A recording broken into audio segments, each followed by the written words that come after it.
Electronic voting മെഷീനുമായി ബന്ധപ്പെട്ട വിവാദം കത്തിപ്പടരുകയാണ്. അന്തർദേശീയ തലത്തിലേക്ക് പോലും പടർന്ന് പന്തലിക്കുന്ന രീതിയിലേക്ക് EVM വിവാദം മാറി മറിയുകയാണ്.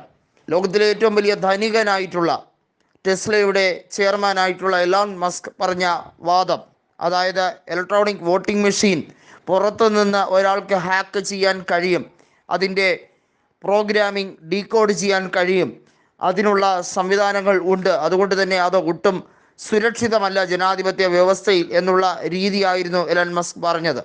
അതുമായി ബന്ധപ്പെട്ട കാര്യത്തിൽ മുൻ കേന്ദ്ര സഹമന്ത്രിയായിട്ടുള്ള രാജീവ് ചന്ദ്രശേഖർ പറഞ്ഞത്, വെല്ലുവിളിക്കുന്നു, അത്തരത്തിലേക്ക് ഒരു പ്രശ്നവും ഇലക്ട്രോണിക് വോട്ടിംഗ് മെഷീൻ ഇല്ല, അത് ഹാക്ക് ചെയ്യാൻ കഴിയില്ല എന്നുള്ള രീതിയായിരുന്നു രാജീവ് ചന്ദ്രശേഖർ പറഞ്ഞത്. എന്നാൽ കോൺഗ്രസ് നേരത്തെ നിരവധിയായിട്ടുള്ള ആരോപണങ്ങൾ നടത്തിയിരുന്നു. EVMുമായി ബന്ധപ്പെട്ട് പല രീതിയിലും തിരിമറി കാണിക്കാൻ കഴിയുന്ന രീതിയിലേക്കാണ് അതുമായി ബന്ധപ്പെട്ട പ്രോഗ്രാമിംഗ് ചെയ്യുന്നത്.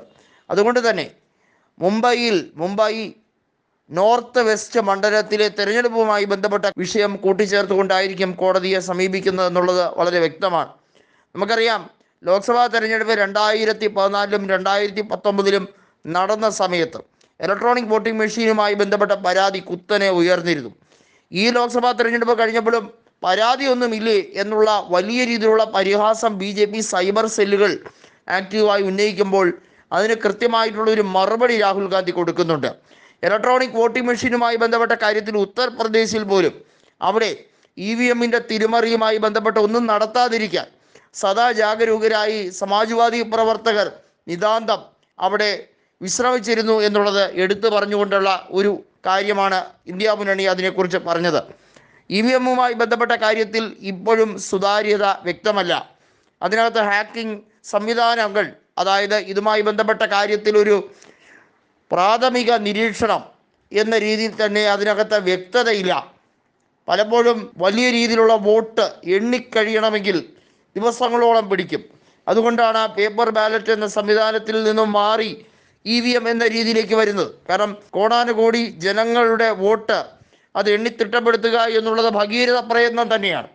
അതുകൊണ്ട് EVMിലേക്ക് മാറുന്നു. എന്നാൽ അതിൽ ജനങ്ങളുടെ സമ്മതിദാന അവകാശം അത് ഒരിക്കലും മാറാൻ പാടില്ല, അത് ഹാക്ക് ചെയ്യാൻ പാടില്ല.